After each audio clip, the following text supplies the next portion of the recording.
350 سال حضرت آدم علیہ السلام رو رو کے دعاواں کر دے رہے نے.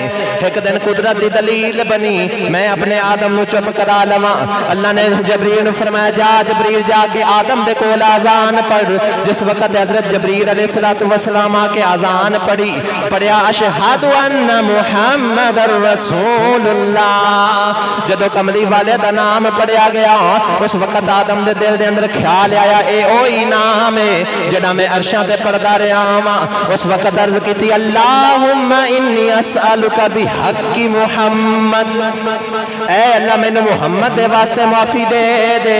اللہ نے فرمایا آدم سجدے اور سر چک لے معافی مل گئی. عرض کیتی اللہ ہن پیا کیوں معافی دینا ہے.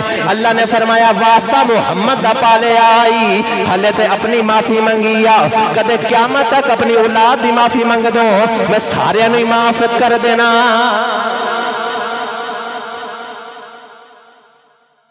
ہلی تے اپنی معافی منگی ہے قیامت تک اپنی اولاد دی بھی معافی منگ دو میں معاف کر دینا. محمد دے وسیلے دے نال حضرت آدم علیہ السلام نو معافی مل جانا اے آدم دی معراج ہے. بولو سبحان اللہ. اسی سارا پنڈ چلے جائیے تھانے دار کو ایک گناہگار نہیں چھڑا سکتے لیکن اس محمد تو صدقے نہ جاواں جنہیں سارے گناہگار ہی بخشوا لینے جنہیں سارے گناہگار ہی بخشوا